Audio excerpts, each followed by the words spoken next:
Hello, welcome to Soulprint Intuitive Tarot. It is August 31st, and I am delighted that you have found me and that you want to spend a few moments with me. I have a question, and the question boils down to this. Why was this president? Why was this series of events, how did it come together? And more importantly, why did it come together? What is it that the people of the United States, and by extension the country, what is it that they're needing to learn and gain from this and understand about this? And I have flying cards this morning. Okay, ironically, that was the card that fell out. So I'll just shove that back in there and see what we can see. This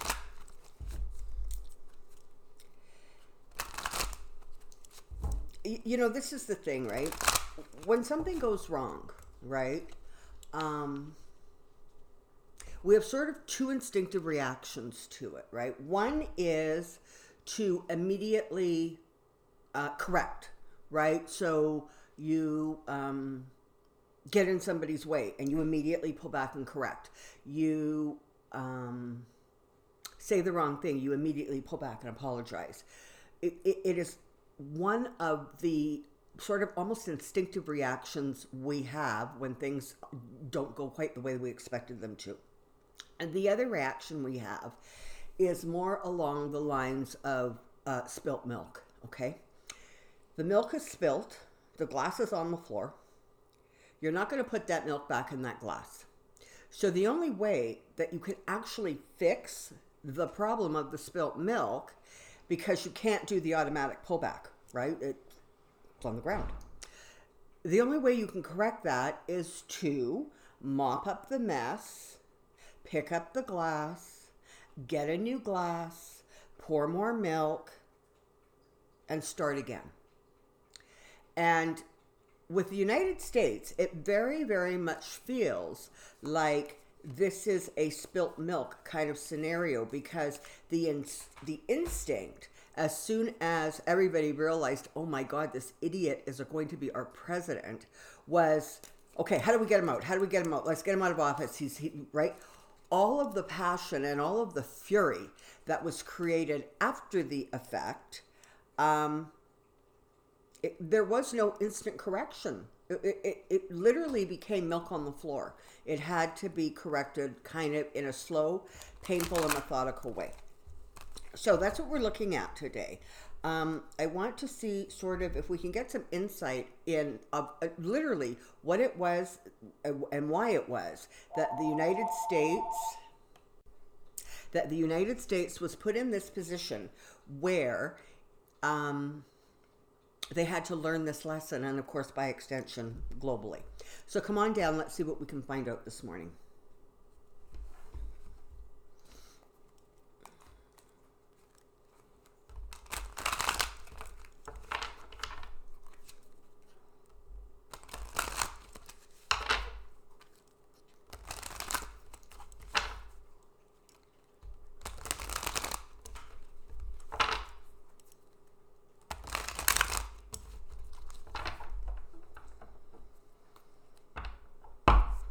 Okay.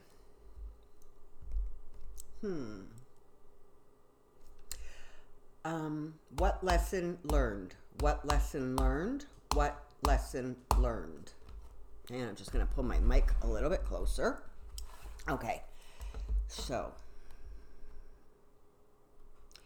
why was the Trump presidency created? What was it that we were supposed to learn from the Trump presidency?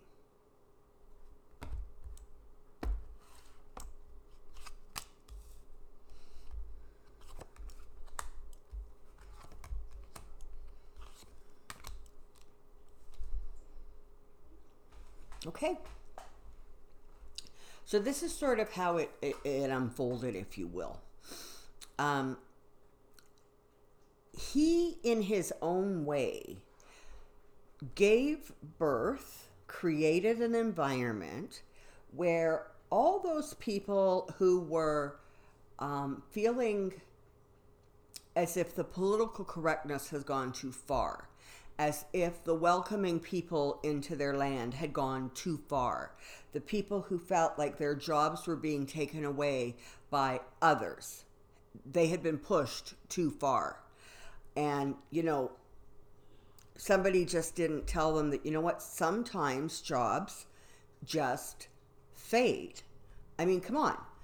Has anybody seen, a milk delivery truck lately? Has anybody seen somebody out in the streets lighting the lights that go on at dark? Some jobs, some occupations just simply fade as they are replaced with something else. But instead of there being a plan B for when this started to fade, there was no plan B. And so there was this illusion created that no, if we just push hard enough, we can keep it the way it was. And he tapped into that. And by doing that, he got a group of people who were feeling left behind. He got them energized by playing on their anger and their fear. And then the other group of people that got energized was the evangelicals, who felt that he was so destructive. He was such an imperfect tool of God that he had to be the man, the person who was being used to bring in the rapture. That's who he attracted. What he didn't attract, or what got really annoyed, were a lot of the women, a lot of black women, a lot of white women who were not evangelicals and under their husband's thumb. So they do simply what they're told. That energy in and of itself really did need a bit of a push. It needed to rise up. It needed to gain force. Women needed to learn that jointly and collectively, it was time for them to step into their places of power. It was time for them to recognize their strength and literally what they brought to the table. And in some ways, that really couldn't have happened until you had such a chauvinist pig in office that women were like horrified, just horrified. That they rose up and said, no, this a step too far, this isn't going to happen. Hang on here, I have a cat fight about to start. Okay, maybe not. Okay, or maybe. There we go. So that part of the energy that needed to be created to literally push the United States forward in its growth and in its evolution absolutely needed female feminine energy, because let's face it, the female feminine is more nurturing, it is more inclusive, it is about opening your arms and welcoming in as opposed to closing your arms and saying no. So that was part of the energy that honestly just needed to be awakened and made strong and vibrant again. It was almost as if the work was done in the late 60s, early 70s with the whole, women's movement and all of that. And it was sort of as if that was done. There was a certain sort of plateau reached, and everyone went, okay, good, we've kind of done our job, and let's just tootle off away from this. And yeah, we're going to scream about equal pay and equal work and glass ceilings. But fundamentally, the passion had dissipated, and it has now been reignited, and that's vital. It's vital to get those women into office. It was vital for women to understand they had a significant role to play, and it was their time to step into the light. it also created an environment where, with kind of stunning clarity, people started to recognize that some of the fail safes, some of the things that were counted on to keep things kind of rolling along, were not really rules, and they weren't really laws. They were just what was always done. It was tradition. It was expected. And they've now found out exactly what happens when somebody comes into office who thinks they are an emperor, and they are going to disregard the guardrails. They are going to say, I don't care if it was tradition, I'm not doing it that way. What, no president has ever denied like a summons? Well, too bad, I'm going to be the first. Nope, I'm going to be the first to sue everybody. It was just a really glaring example of what happens when you sort of have this dictator-like force or energy that comes forward. Now, the really good thing to remember, even though this feels chaotic and it feels out of control and it feels like it's never going to end, understand this. Unlike other places and other times where you have dictators who decide that they are chosen and their way is the only way forward, and then sets about to destroy, exterminate, or remove those who are not the same. The fundamental difference between this time and those times in the United States is that the people who voted for him because they were desperate, the people who voted for him because they just didn't want Hillary in office, that, whatever it was, they had pulled back and they're mopping up the milk, and they started to see, okay, wait a minute, this is not the direction we were supposed to go in, or I thought we were going to go in, or where this man is going to take us. So what I'm saying is the momentum that created the emperor, the momentum that created those kinds of dictators is simply not present in the United States. Yes, you have the evangelicals. Yes, you have those people who are just so desperate to cling to what was that they're not prepared to look at what is. And yes, you have the white supremacists, starting to try to inch their way back in from the hole that they crawled into for several decades. And now they've been emboldened to make a name for themselves. However, given all of that, the female pushback, the male energy saying enough is enough, this is crazy, what is happening now is not acceptable. The force, that energy is strong enough to fight against and win against sort of those negative energy forces that were allowed to bubble up under his reign. Okay?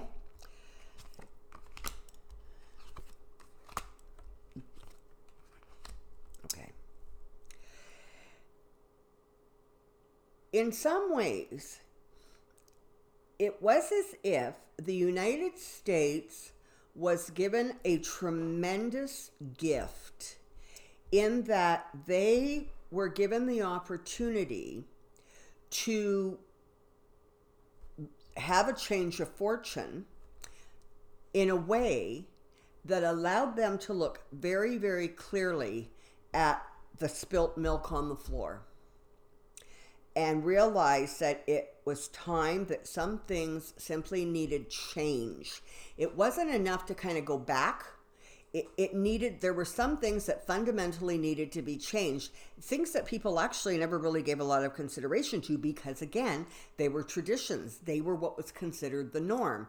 And the fact that somebody would blatantly ignore or disregard or defy those norms was a completely foreign concept. It was just, nobody thought that somebody would go this far, and worse, that somebody would be allowed to go this far by his own party.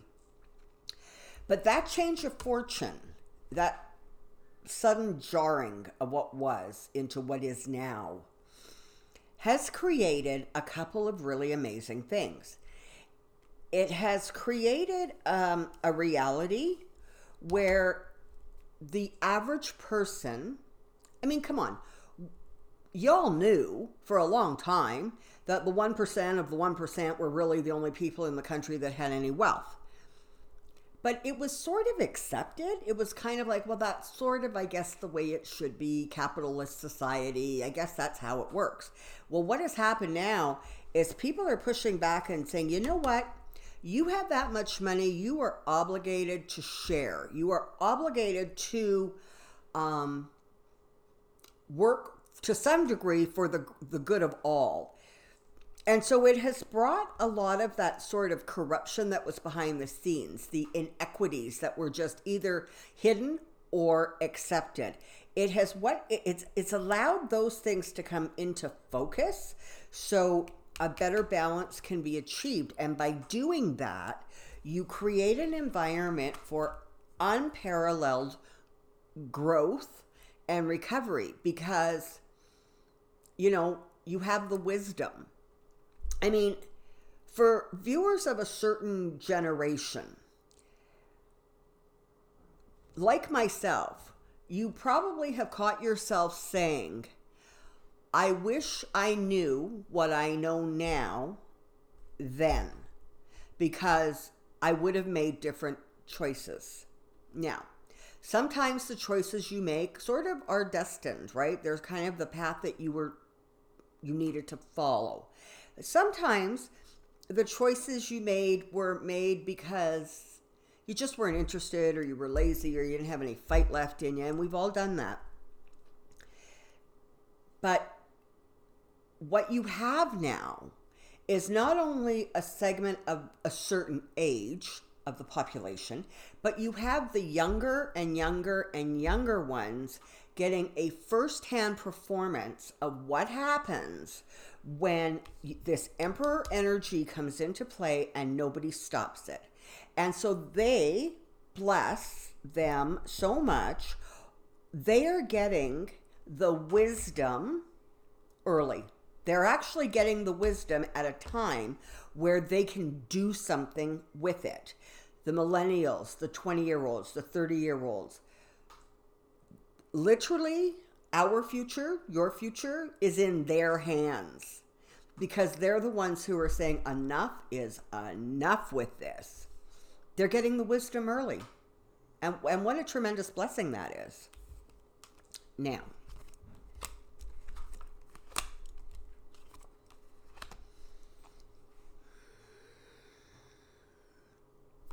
okay, so he rose to power slyly as a con man. You know, he rose to power by creating whirlwinds where there were slight breezes, and then turning that whirlwind into a tornado and building on the resentment. Everything he did was manipulated and choreographed to create the most divisiveness, because that was how he knew he could get in.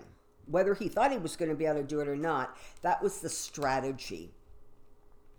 Unfortunately, in order for him to succeed, he needed to do a lot of double dealing. He needed to do a lot of,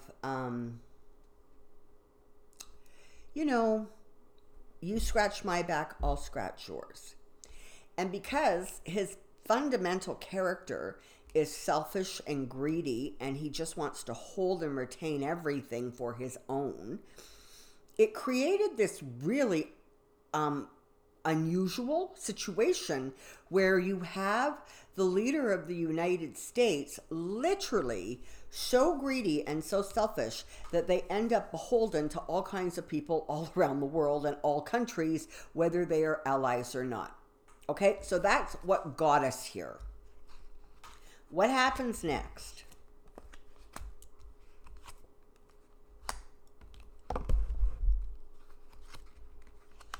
Okay. For a moment, I'm just going to digress. If you can think back for a moment to before Trump, when you heard the words 2020, I would venture to say that for the vast majority of people, what came to mind was 2020 eyesight, clear vision. And that is exactly why, in my opinion, and energetically I feel, that the reason there has been this long, painful lead up to 2020 is because there needed to be an opportunity for people to see with clarity, see with clear eyes what was going on around them, what was happening when they were busy doing other things, busy living their lives, busy trying to get ahead. And now the blinders are sort of off. People have had to look beyond their life and beyond their immediate backyard, and they've had to branch out and start reaching out to community and state and, growing that movement and growing that power, because that is what has created the energy that is going to take you into 2020. You'll have seen it all. Will have witnessed it almost at its worst. And honestly, the next 3 months, oh my God, it's going to be really interesting, okay? Really stressful, really anxiety producing. But as those months are passing, keep this in mind. 2020, January of 2020, heralds in a time of clear vision. 2020 clear vision. Keep it in mind, because it is with the clear vision that you are then able to create the path forward that brings this whole situation to a ending that is desired. Okay, it's going to take hard work. It's going to take people putting in time and energy. It's going to take people moving away from their comfort zone and protesting, phoning people that they're not used to phoning or having to phone, frankly.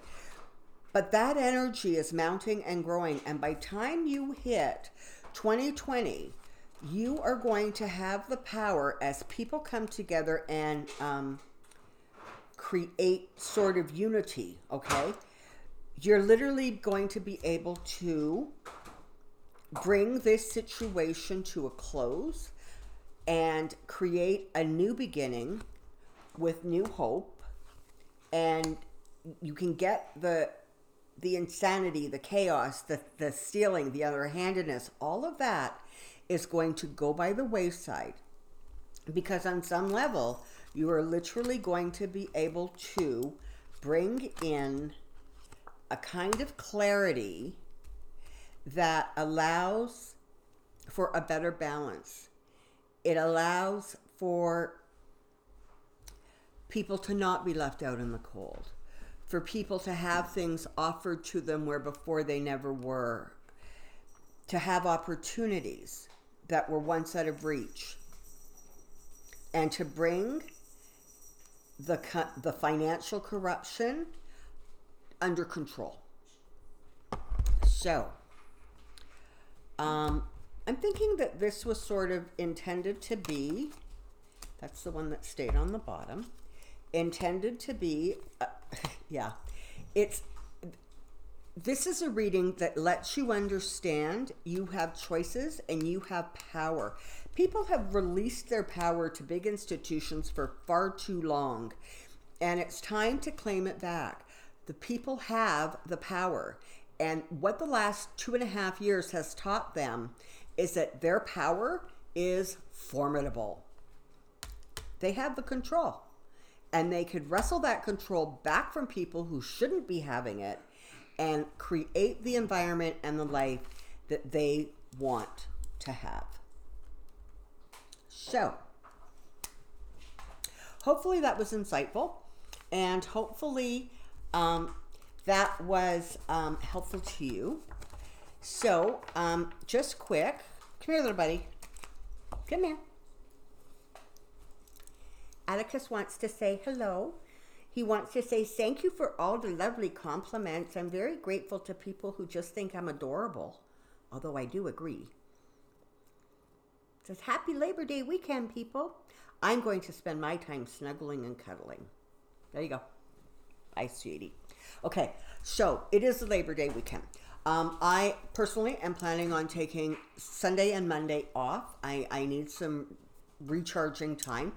However, regular viewers of this channel know that if anything that happens that is flat out crazy, or I have something I want to add or share, I will jump on in a New York minute.